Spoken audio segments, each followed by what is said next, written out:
Hey, everybody, welcome back to Food Fight Friday at the Aid Station. This is a 2 times per month live show that I, Jason Bahamundi, founder of Run Try Bike, do with Adam Lee, the founder of Community Trail Running.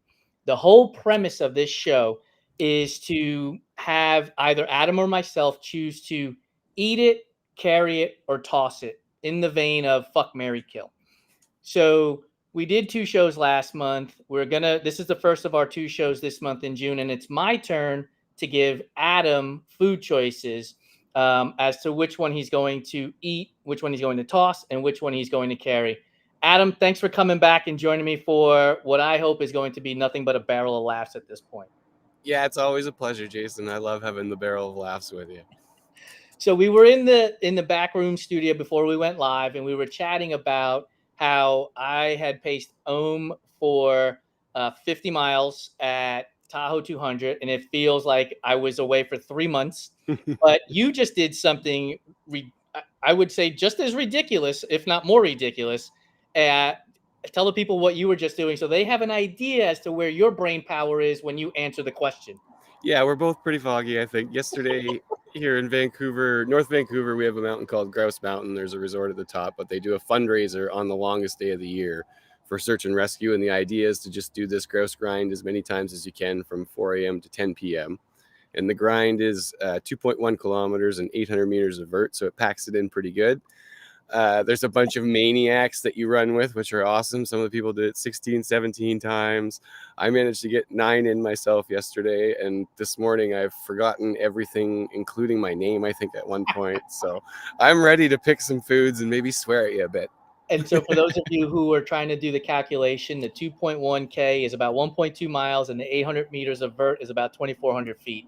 So it was quite a bit. And you said you were shoveling down bagels and cream cheese. I can guarantee you that is not an option in my 3 food choices. That'd be too easy.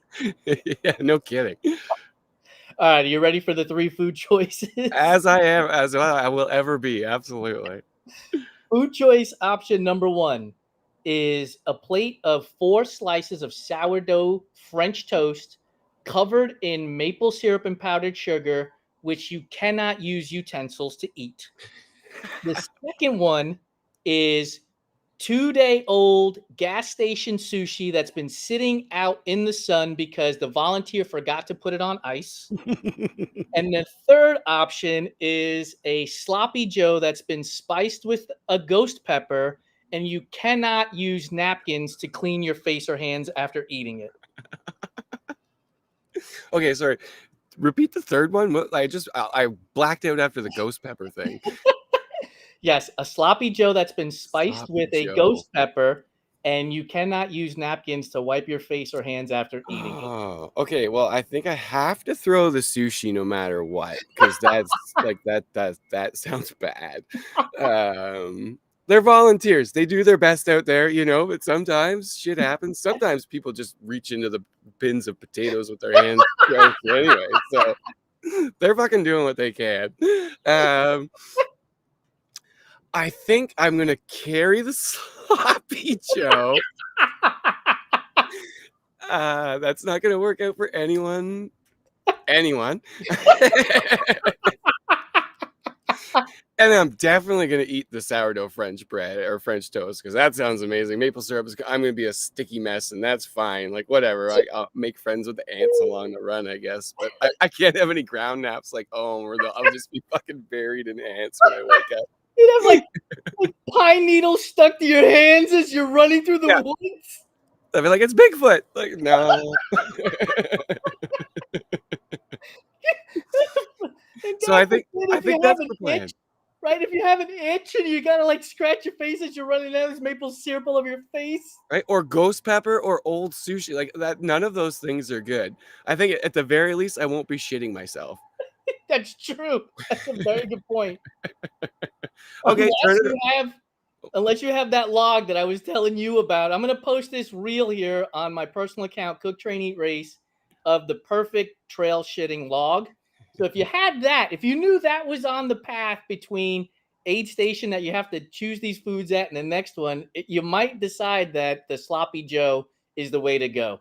Right? Mile 47, shit log. Oh, okay, perfect.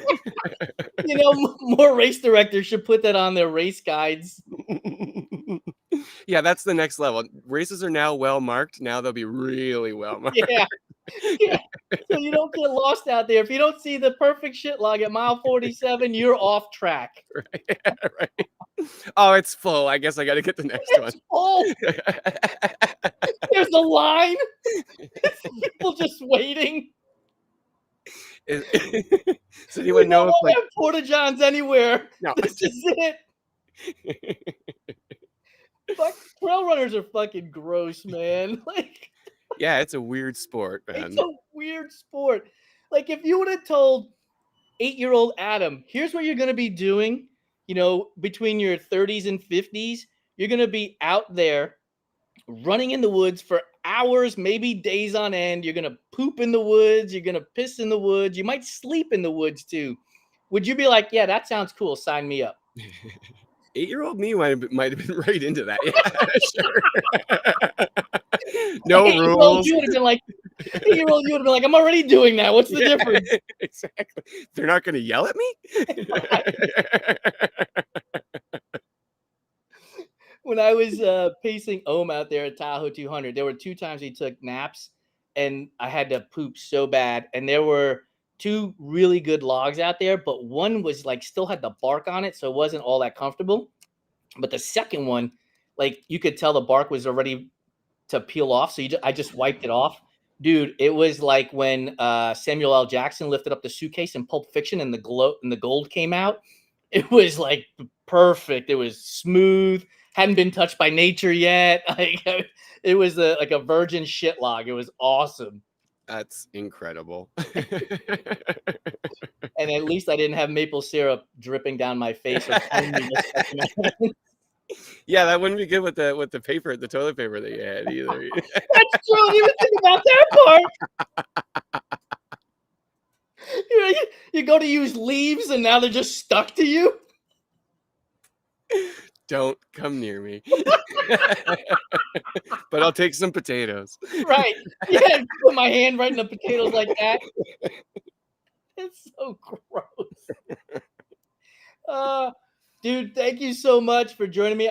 Now that I've set the stage with these 3 food choices, I can only imagine you've got 7 days to come up with yours.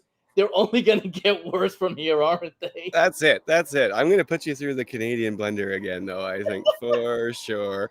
Now, before we get out of here, though, you need to answer as well. What would you do? See, at first I thought, like, I wouldn't say I'm a neat freak, but I would be totally out of my element with maple syrup on me. Like, that would bother the living shit out of me the whole time. So my first thought was I would throw that away. I would eat the sloppy Joe because I know for a fact, right, I'm going to end up shitting at some point. So why not move the process through faster and then just carry the sushi for later on in the race? Maybe I get hungry or something. And I have something to eat. Or you really don't like someone. Yeah. Or if the leader of the race is ahead of me by a few minutes, I catch up to him at an aid station. I'm like, you want some sushi? Get him to go to the bathroom or her to go to the bathroom. Exactly. It's a weapon.